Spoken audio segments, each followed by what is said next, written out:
I want to thank you. If you want, it's been a long time. If you want, we could go in and we can call it a day. And feel free then to ask some of the questions here.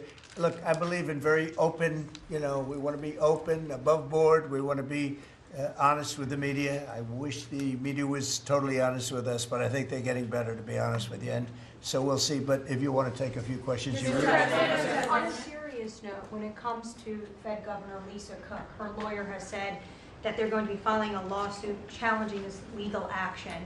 What is your response? Are you prepared for a legal fight? And then a little bit more. Oh, sure. Always. You always have legal fights. Look, I had a legal fight that went on for years with crooked people, with very horrible people that have been found out now between John Ratcliffe and Tulsi and Pam. And I mean, the things that we found out, of course, it's a very, very sad group of people. But no, she seems to have had an infraction, and she can't have an infraction, especially that infraction, because she's in charge of, if you think about it, mortgages, and we need people that are 100% above board, and it doesn't seem like she was. Yeah, Mr. President, first, I would love to ask you a serious question, but I have to tell you the biggest pop culture news of the year broke while we were in this cabinet meeting. Travis Kelce and Taylor Swift are engaged, and the world wants your reaction, sir. Well, I wish him a lot of luck. I think he's a great player. I think he's a great guy, and I think that she's a terrific person. So I wish them a lot of luck. On a serious note, Mr. President, in May, Secretary Rubio said that they were aggressively removing visas of Chinese students. Yesterday, you said you wanted to allow 600,000 Chinese students to study in the United States. Could you and the Secretary clarify what is the policy on Chinese students in the United States? Well, we think we're getting along very well with China. And I'm getting along very well with President Xi. I think it's very insulting to say students can't come here, because they'll go out and they'll start building schools and they'll be able to survive it. But I like that their students come here. I like that other countries' students come here. And you know what would happen if they didn't? Our college system would go to hell very quickly. And it wouldn't be the top colleges. It would be colleges that struggle on the bottom. And you take out 300,000 or 600,000 students out of the system. I like having, and I told this to President Xi, that we're honored to have their students here. Now, with that, we check and we're careful and we see who's there, and Marco wants that. We're in the same position. But we have a tremendous college system, the best in the world, nobody even close. That's why China sends them here. And you can call it an industry if you want, but you're talking about millions of people. And I'm honored to have the students from China come here, and we're just getting along very well with China. And it's a different relationship than we had for years, where they took hundreds of billions of dollars, just sucked it right out of our country. They respect us again. I respect them. The relationship is very good. I think it's important that these are two very major powers, nuclear powers at that, but two very important powers. When I get along with Putin, when I get along with President Xi, when I get along with these people, that's a good thing, not a bad thing. We're tough and we're smart and we're strong. We get along. It's a lot better than not getting along. You had somebody in here before. The war should have never started with Ukraine and Russia. It would have never started. And Putin said that himself. President Putin said that himself. So we want to see college students come in from countries. There are some countries that we can't necessarily say that. These are places that have ideologies that we can't live with. So there are some areas, some countries that we can't say that. But we're honored to have the students come here. Please. Yeah, please. Yesterday you said that within 2 to 3 weeks we would have a pretty good conclusive end to the war in Gaza. What did you mean by that? And could you tell us? On what? In the war in Gaza. Yeah, what about it? You said in 2 to 3 weeks we would have a conclusive end, a pretty good conclusive. There's no conclusive. It's been going on for a long time. You're talking about, I guess if you really add it up, Steve, you're talking about thousands of years, okay? It's been going on there's nothing conclusive, but hopefully we're going to have things solved very quickly with regard to Gaza and also with regard to Ukraine and Russia. Mr. President, who are you considering for the replacement embarrassment to nominate for Lisa Cook, and what economic background or history are you? Well, we have some very good people for that position, and I think we have some very good people. We're down to, I mean, I think I maybe in my own mind have somebody that I like, but I deal with Scott and I deal with Howard, and we're dealing with a lot of people actually that are going to be involved in that decision ultimately. It's a very important decision. As we see, I mean, I got a bad recommendation when I went with Jerome Too Late. You know, it's just, he's too late. His nickname is Too Late, costing us a lot of money, hurting the housing. I mean, our housing industry is good, but it could be phenomenal. Most of this country, in terms economic terms, has been phenomenal. We've never seen anything like it. Because of him and his high interest rates, the housing is less than it could be. We're going to get that straightened out very quickly. He gets out very quickly, fortunately. He's been the wrong guy.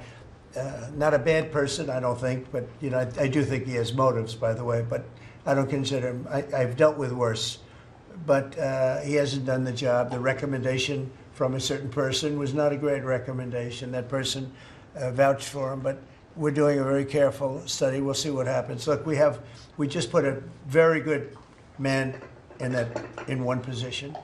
We might switch him to the other. It's a longer term and pick somebody else, but we're very happy with the person we have in there. And we'll have a majority very shortly, so that'll be great. Once we have a majority, housing is going to swing and it's going to be great. People are paying too high an interest rate. That's the only problem with housing. We have to get the rates down a little bit. And when we do, it's going to be a tremendous difference. The country is doing so well.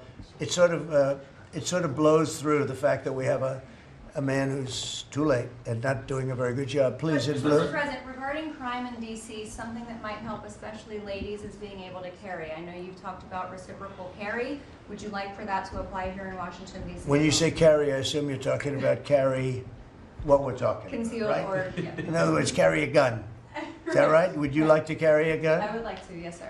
You'd feel a hell of a lot better, right? I absolutely would. I agree with you 100%, okay? Okay, great. But I'll tell you, within another couple of weeks, it's hard to believe what's been accomplished in 12 days, but within another couple of weeks, you won't have to carry. You're not going to have to carry. You're going to be safe. People are safe now. The turn has gone fast. I knew it was going to go fast, but this turn has gone really fast. And within a month or two, this is going to be one of the safest places in the country. I have no doubt about it. And we'll do an extension.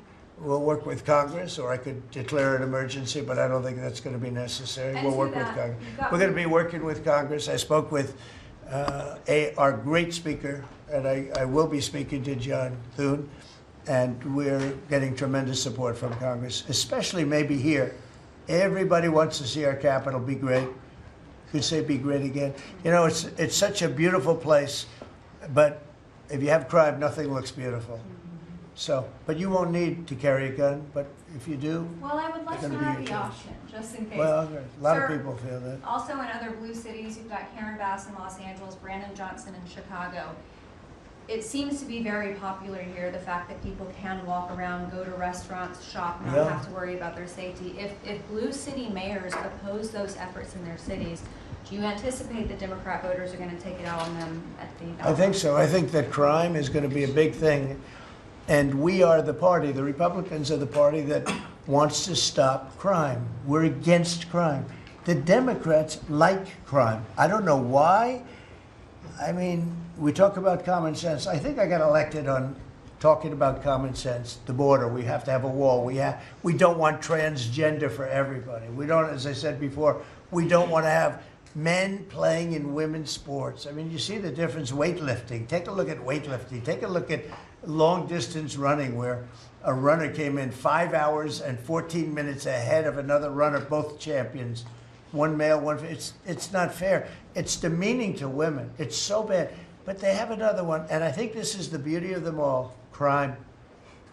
They're against crime prevention. You can't do that. You can't do that. And I think to myself, I say, is there some game? You know, they're smart people. Is there anybody that could cheat like that in elections is smart, okay?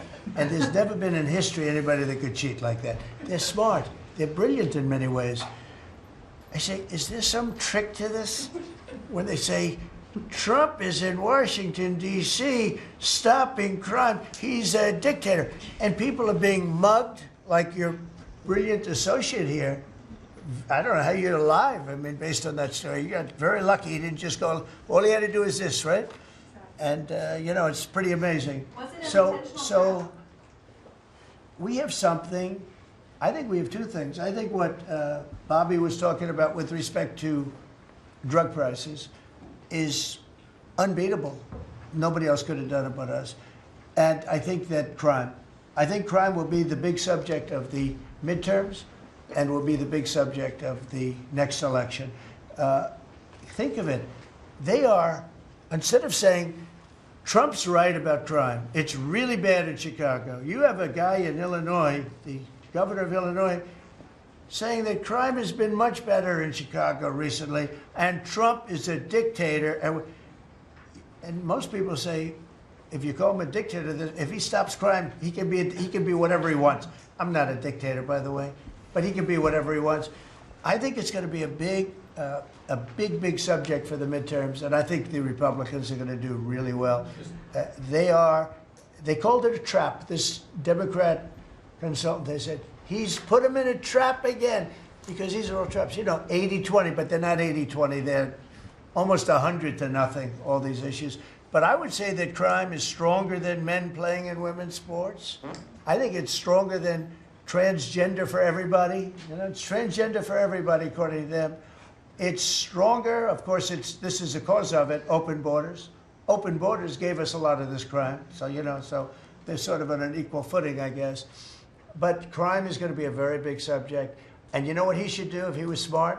Illinois or New York, if they want, or Gavin Newsom, they should call me and they should say, we've got a problem. We could solve with this team, different players, but work the same way, because you'd leave them here. You don't want to take them out and let it go to hell. Everybody's so happy in Washington. I bet you walked over here today and you had no fear. Nobody has any fear anymore for the last 12 days. But it would be so smart. Gavin Newsom called me up, say, you know what, we have a big problem. We have the Olympics coming up. We want to do well. We have tremendous problems on crime and other things, and would love some help. Chicago in particular, maybe right now. I mean, it's a disaster. It's a disaster. We could solve their problem in, it's bigger than this, let's say 2 months, okay? Working with their police. I know their police very well. I have a big project in Chicago. I was so proud of it. It's the best site in Chicago. I got it. Nobody else got it. I was happy as hell. That was when I was a real estate guy, and I got it. The Sun Times site, they call it. And I built a building. It's a great building. And I'm so embarrassed when I see the kind of crime stats coming out there. So embarrassed. And if I were a governor, a Democrat governor, or mayor, or anybody having to do, I'd call up President Trump. I'd say, President Trump, we need your help. We saw what you've done in D.C. in a period of 12 days. This is 12 days. We haven't even started. This is going to be so safe. It's going to be the safest place on earth. And we'll do the same thing in Chicago. But I'd like to be asked, as opposed to just going in and doing it. Because, when you go in and do it, then they start screaming, oh, he shouldn't be here. We don't need him. We're doing so well. And then the better we do, they take credit for it. So it's really pretty unfair. Mr. President, Yes, on go ahead. crime, for a lot of victims like myself, a big concern is long-term sustainability. Can you share with the American public about your plan in ensuring that DC is safe in the long term? Longer term, yeah. Well, it's a great question. Number one, we want to stay there for longer than 30 days, as you know. We have an absolute mandate, and I can extend it, but I'd rather not have to declare a national emergency, because by that time, I mean, right now there's not an emergency. We've done, as you sort of said yourself, it feels like a different world.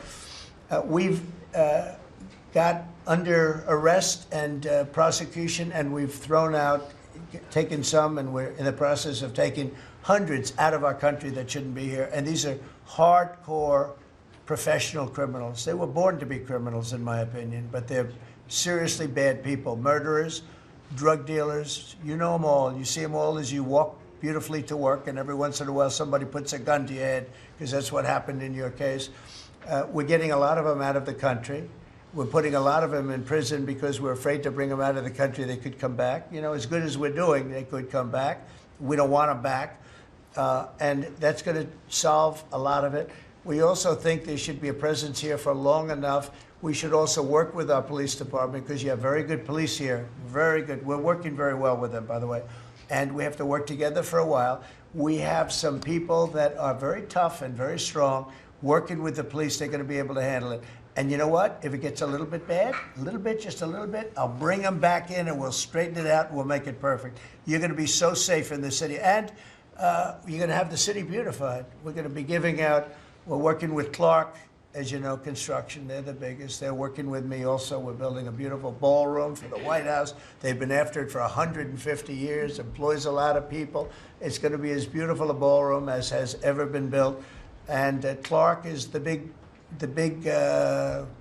builder in this city. They've done, I guess, a majority of the good work, the big work. And we're working with them on the beautification, the fixing up of the roads, the fixing up of the medians, between the roads, so cars don't wrap into each other. They wrap into, I have one piece sitting on the ground for weeks. This was a year ago when I had to come in, unfortunately, for fake court cases. And I looked at the condition. We have it fixed up a lot right now. You know, the tents are removed and a lot of things have taken place. But I'd come into this city and I'd say, boy, does it look bad. The filth on the roads, the medians were broken and always laying down and nobody would fix them and all of that. Well, we're going to have new medians. We're going to have a nice topping put on the road. We're not going to rip the roads apart and start a construction project that lasts for 2.5 years as they rebuild the road, which they don't have to do. And we're going to have this place so beautiful. That's going to be a part of it. Now, the biggest part is crime, but it's also a part, you know, when you see a dirty city, it's like I told, I don't know, it became the #1 thing viral. I said my father is a smart guy, he's a great guy, he's a loving, wonderful father, but he could be a little on the tough side. He told me that, son, when you walk into a restaurant and you see a dirty, filthy door going into the restaurant, don't go there because the kitchen's dirty also. When they see a dirty Capitol, the rest of the world, they lose a lot of respect for our country. This Capitol is going to be so beautiful. We're going to have new poles, new lights, new fences. It's stuff that, when you add it up, it's money, but it's peanuts compared to what we're talking about. And we're also going to have great safety. Mr. President, I wanted to ask you on crime and also a question on foreign policy that maybe other officials can weigh in into. And on crime, Iris shared her story, and you mentioned, you know, people going. That was a terrible story, because I'm just amazed she's here. When the gun is, Pam, when the gun is put to the head, did they ever capture these people, by the way? I kept calling, but I haven't heard back about this guy. It'd be really great if you could maybe give the information. She's very good at capturing people, you know? She's very good.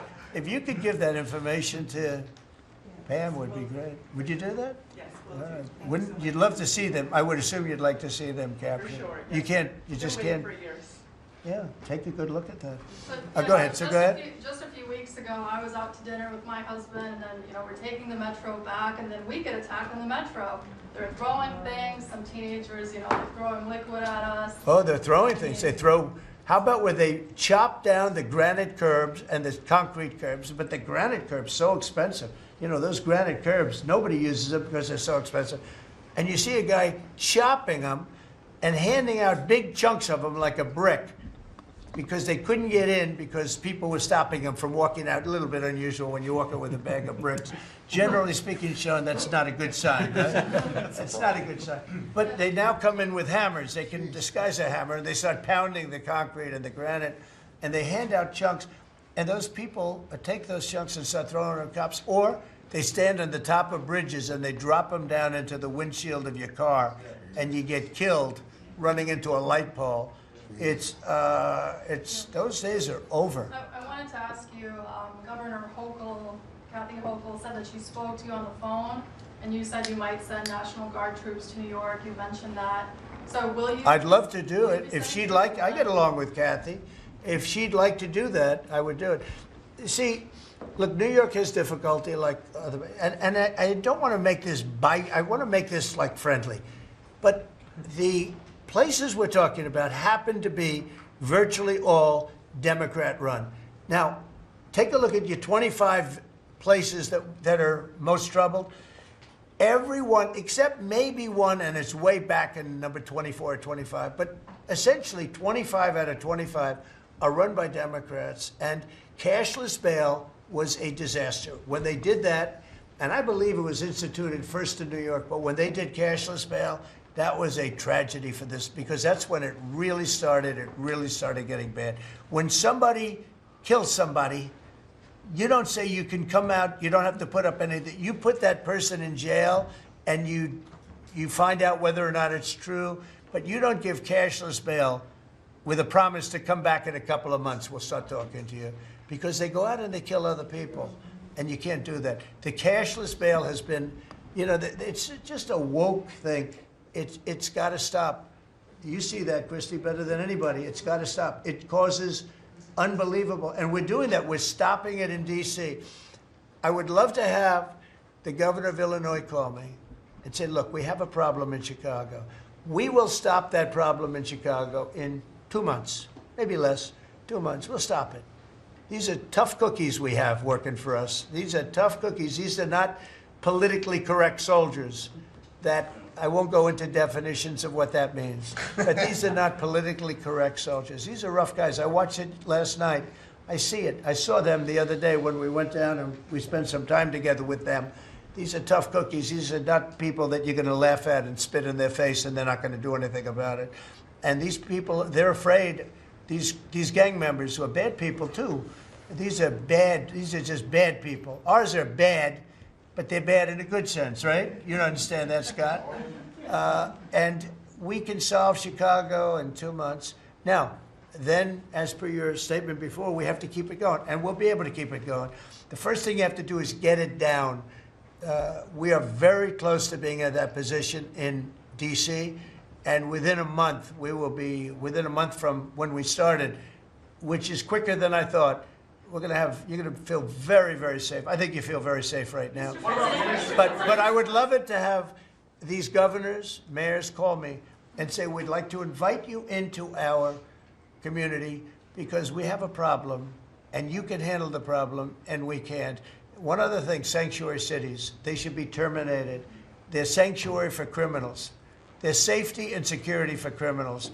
They are very, very bad. And all of these places have big sanctuary cities, and all they're doing is protecting criminals. Okay. Questions about Lisa Cook.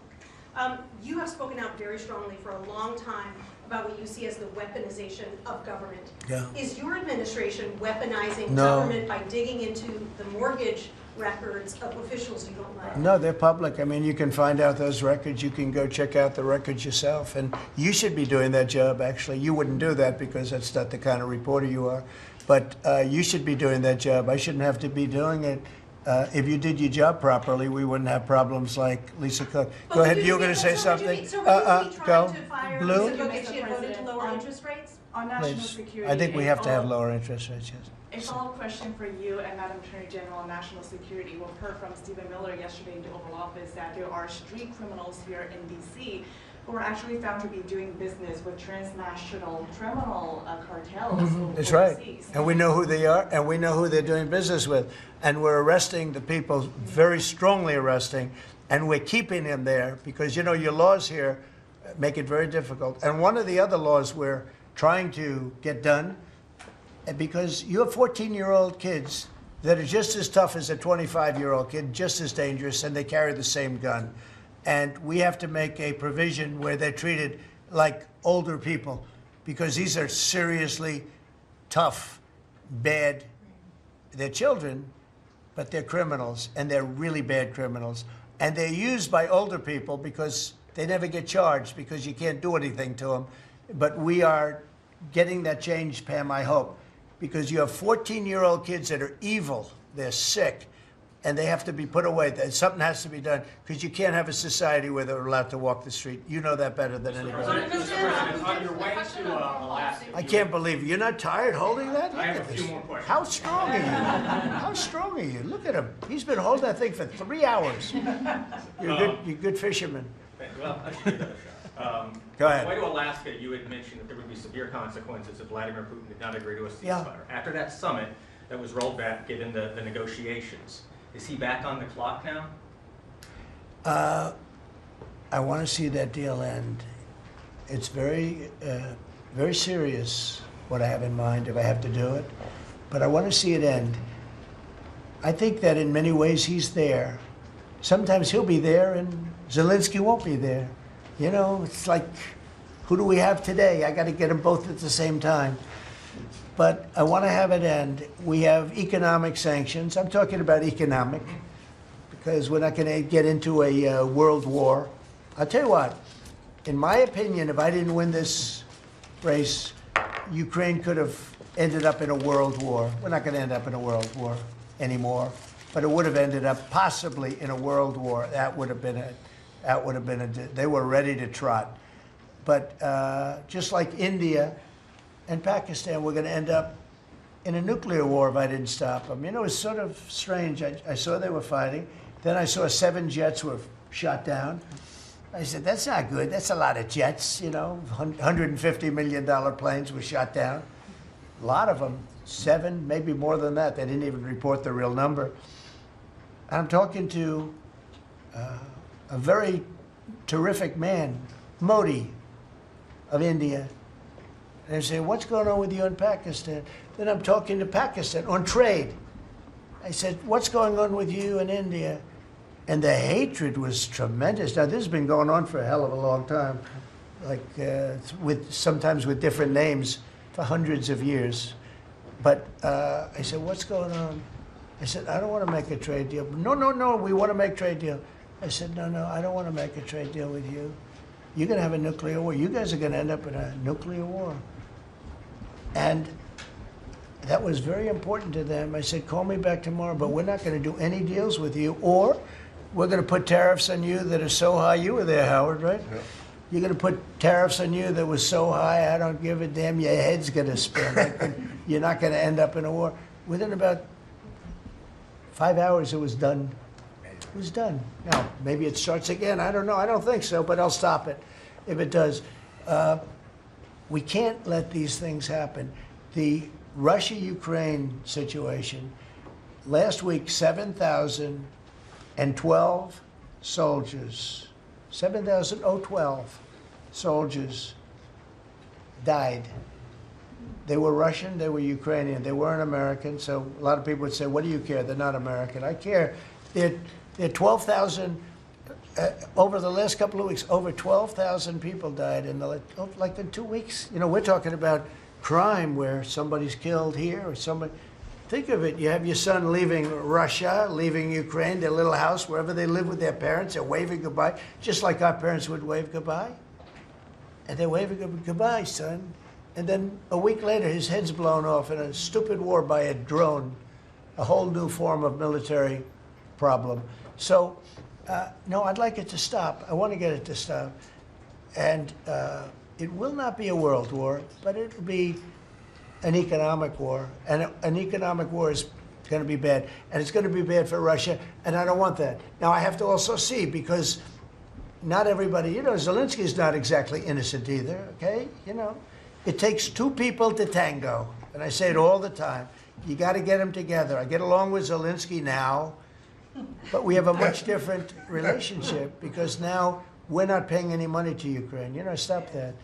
We're paying money to ourselves. What's happening is NATO is buying all of the equipment and paying in full. But even with that, forget about that.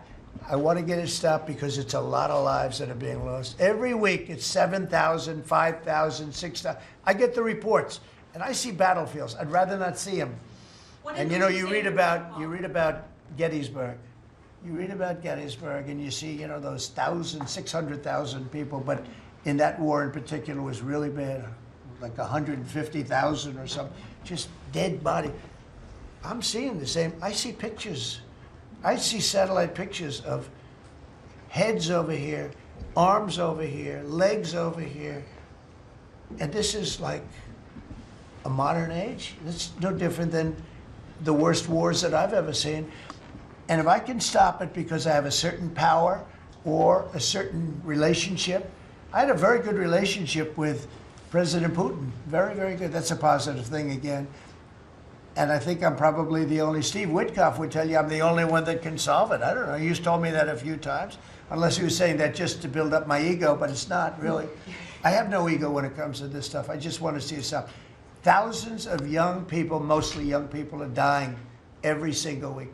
If I can save that by doing sanctions or by just being me, or by using a very strong tariff system that's very costly to Russia or Ukraine or whoever we have, you know. But I stopped 7 wars, and 3 of those wars were going on for more than 30 years. You know, if you look at Congo, if you look at, just look at any of them, almost all of them were going on for an extended period of time. Now, interestingly, one had just started. It was 2 days old, and you know that one. And we did that one when we were in Scotland negotiating. It was 2 days up, but there were 2,000 dead bodies laying on the border, and I got that one stopped too. And I'm very honored by that, but I still, the one that I thought would be the easiest is turning out to be the hardest. That's President Putin and President Zelensky, but I think I'll get it done. Why do you think why is it harder than you thought it would be? You never know. It's war. Can you stop the family? With war, you never know, right? War's very tricky, very horrible. But with war, you never know. Things change. People go into war, think they're going to win the war, and then they get their asses kicked. And they lose their country, and they lose millions of lives. Nobody goes into a war thinking they're going to lose. They go in. I'm sure that Ukraine thought they were going to win. It's going to be, you know, we're going to win. You're going to beat somebody that's 15 times your size. Biden shouldn't have let that happen. Biden shouldn't have. I mean, the man was grossly incompetent. He should have never been there. That would have never happened. But you don't go into a war that's 15 times your size. Do you think So there's the Say it. Fed just put out a statement saying that Lisa Cook has indicated through a personal attorney that she'll promptly challenge this action in court, seek a judicial decision that would confirm her ability to continue. That's all right, whatever It it says is. the Fed will abide by any court decision. Thank you very much for reading You abide that. by a court decision. I abide by the court, yeah. I abide by the court. Yes, please. That's enough. That's enough. Mr. Go ahead. President, what other companies are you thinking about taking stake in? Well, you know, we didn't take a stake in the sense that it was reported. Everyone said, I bought a stake in Intel. No, I got it for free. I said I was with the, is that correct statement? Howard was there. Absolutely correct. Scott knew all about it. They came in, a man was charged with something by a very good person, Senator Cotton, made some statements about the gentleman that was running Intel. When he came in, and I said some rough things about him, I said, I'm not happy with it, and they called, and he was very devastated at what I said. I said he should immediately resign. And he came to see me, and I was very impressed by him, actually. And he made a mistake, or factors happened where something like this could have taken place. In the meantime, his board was staying by him. And I said to him, and took about, I would say, less than 45 seconds. I said, you know what you should do if you're smart? Give the United States of America 10% of your company. And he looked at me and he said, I'll do that. I said, I just made $11 billion for the United States. And we made the deal. I didn't pay, we didn't write a check. Now, I guess Biden, with his stupid CHIPS Act, handed money to all these people that didn't need any money. It didn't do anything. You know, they're giving billions of dollars to everybody. They all have so much money, and they have more money. But there's no commitment that you had to build. They just took all this money. It's the stupidest thing I've ever seen. See, with tariffs, they have to come in. Because if they don't come in, they can't sell into our country. So it's power, and you don't have to give up any money. But I said to him very simply, I'm glad we're straightening this out, because everyone thinks I bought in. No. I said, it would be great, we'd be a great partner for you, and I want to see Intel do well. You know, Intel was a great company, and it can be a great company again. But I said, I think it would be good if we own 10% of your company. He said, I'll make that deal. And it happens to be worth $11 billion. So we made $11 billion for the country. And then I was criticized by some of the fake news media. That's not the American way. Actually, it is the American way. Now, if I can help other countries or do those deals with others, I would do that. I think it's great. It's good. Builds up our balance sheet. Let me tell you, our country is becoming very rich again. You don't see it. When the CBO came out on Friday and said, we just found $4 trillion, and that goes to reduce our deficit, $4 trillion, and it was from the tariffs. Our country is becoming very, very rich again. I hope you get used to it. You know, you're going to have to get used to it. In addition to reducing the deficit, any update on your previous talking about potentially giving Americans a tariff rebate check? Well, we have a lot of money coming in, rebate check for the Americans, and it's coming in at tremendous numbers. Don't forget, I would say, Scott, we probably are talking about right now 50%, maybe even less than that. With all the money you're hearing is coming in, you're talking about, you know, a lot of it hasn't kicked in yet. And when it really kicks in is in 2 years when these plants are built and opened and the money starts pouring in, right? But, I mean, there's a concept of making you could call it a dividend, as we would say, making a dividend to the people in this country who have had to suffer through stupid leadership. And they paid a lot of taxes and they got nothing for it. Or they got attacked like you were, okay, for it. No, there's a possibility. Primarily we want to pay down debt, but there's a possibility that we take a piece of it and pay some.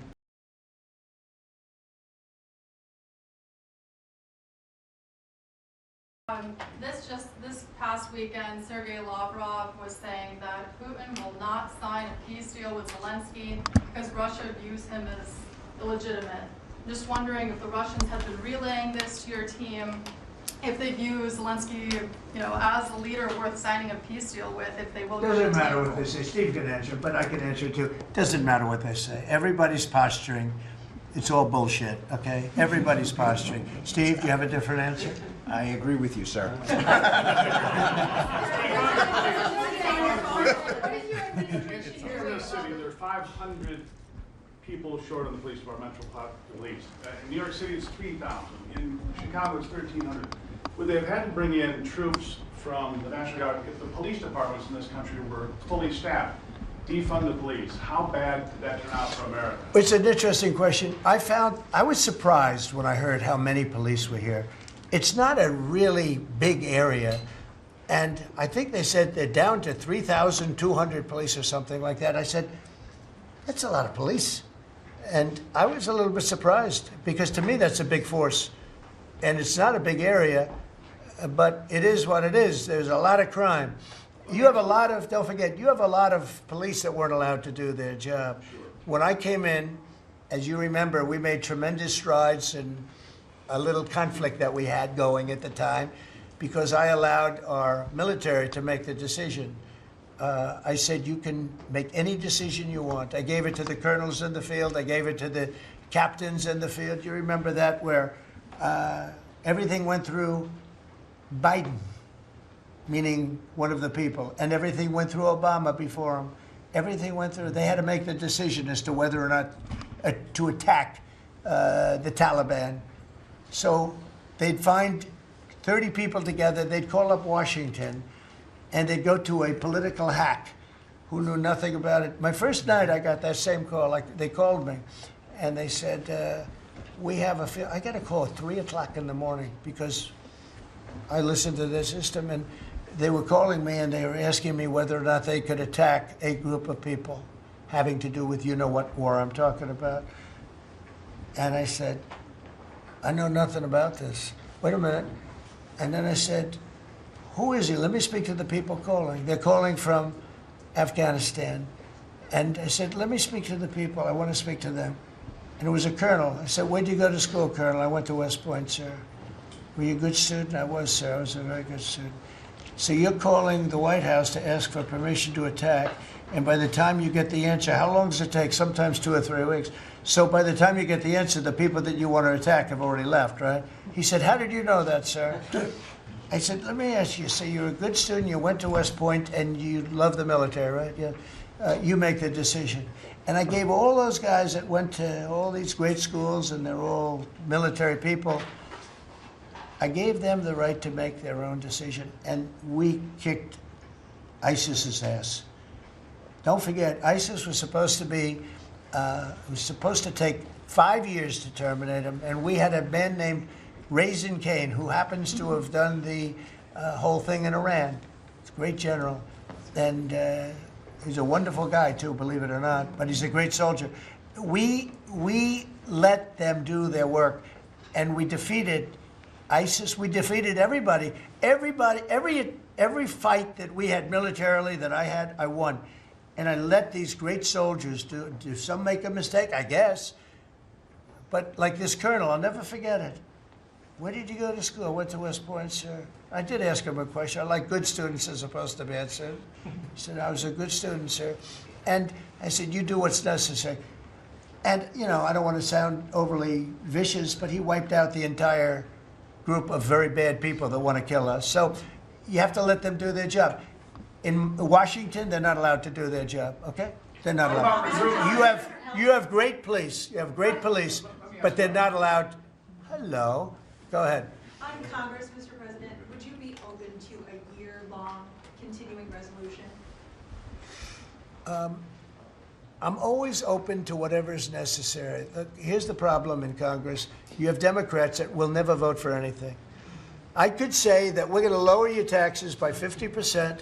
We're going to guarantee you free cities, safe cities. Nobody will ever get touched, molested, beat up, shot in the head. We're going to give you the greatest country ever. We need your vote. And they won't vote. And they do it in unison. The only thing they do good is cheat on elections and unite.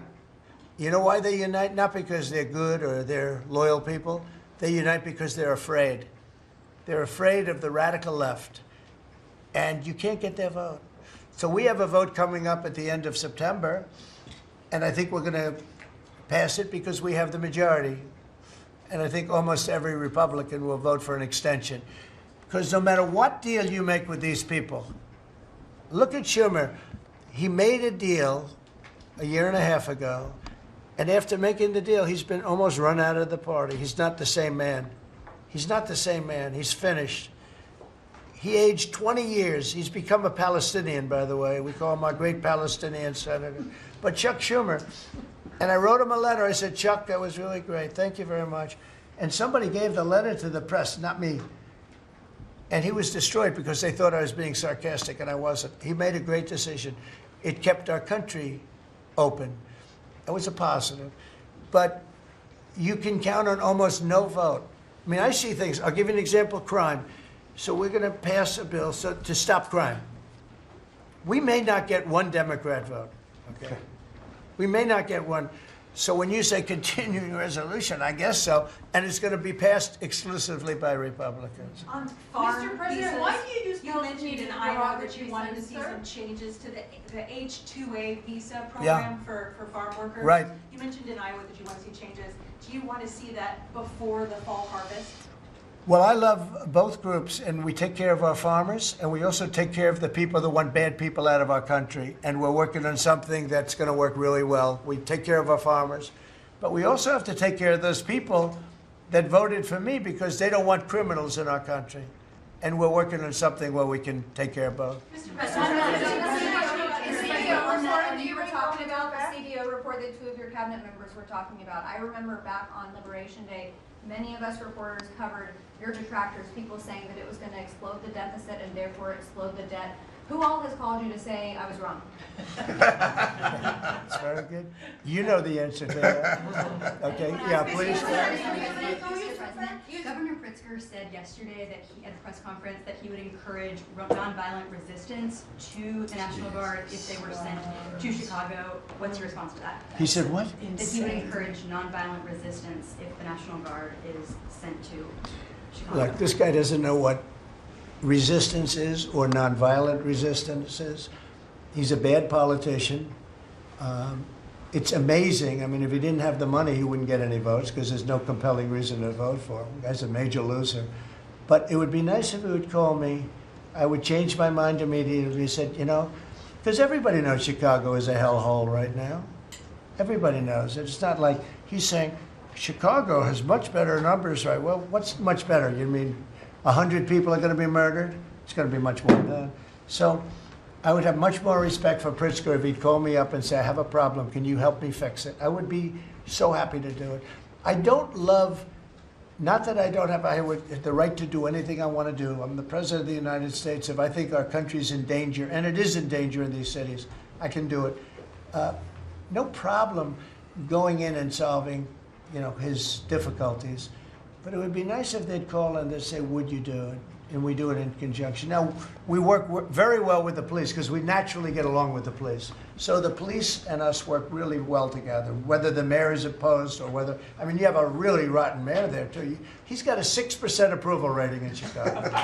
And I see black women wearing a red MAGA hat last night on television. Please let the president come in. My son was attacked. You have a force of black women. They're like only Trump. They want Trump to come in. And you see them, they're all over the place in Chicago because they're afraid to go out and they don't want their son or their daughter killed, just like your parents didn't want you killed. And we have a tremendous, look, it's not about winning elections because we want to have nice, fair elections. It's not politics. We want to see a safe country. You have people that want to see a safe country, and they're great people. You have great people in Chicago. The mayor is at 6% approval. He's an incompetent man. He should have never been put in a position like that. He can't handle it. You have an incompetent governor there. You have an incompetent governor in California, Gavin. I know him very well. He's incompetent. He's a nice guy, looks good. Hi, everybody. How you doing? He's got some strange hand action going. I don't know what the hell his problem is. It's a little weird, to be honest. There's a little something shaky going on there. But, you know, all he has to do is call me and say, we have the Olympics coming up. We want to make it really good and safe. And I'll put some really good, great American patriots in there, and you won't have any problems. Don't forget, it's loaded up with some stone-cold killers, some really bad people, some people that were just born to be bad. They're criminals, bad criminals, dangerous. And we can solve the problem for them very quickly. Well, what can you do? Okay, you know what I think? I think this. You have not had this happen for 4 years. You sat and you'd ask one question to Biden, and it was always the ice cream question, right? What flavor ice cream do you like best? I like vanilla. And that was the end of the conference. I think now we've done enough. These people are very busy. I want to just thank, this is the greatest, this has never been done before. First of all, a cabinet meeting was sacred. You'd never let the fake news media in. But the fake news media isn't all fake. It's, a lot of it is, but it's not all. I think it's a great thing. I think maybe it's going to be done in the future. I hope it's going to be done. But you really get the word out. I mean, we had, each one of these people spoke. I think each one, if I thought one of them did badly, I would call that person out. I would say, Christy, what the heck are you doing? No, but no, seriously, you have a very talented group of people. They get along, they work along together. And there's something really nice about just, you know, the openness of what we're doing. It's government. It's an open government. That's what we are. And we haven't made too many mistakes. Maybe we'll, but we haven't made too many mistakes. We've called it right. And I think you can be very proud of your country. We are a respected country again. We are really, right now, respected at the highest level, and we're doing great. And we're a very rich country again, very rich. And that's a good thing, because when we're rich, we can take care of poor.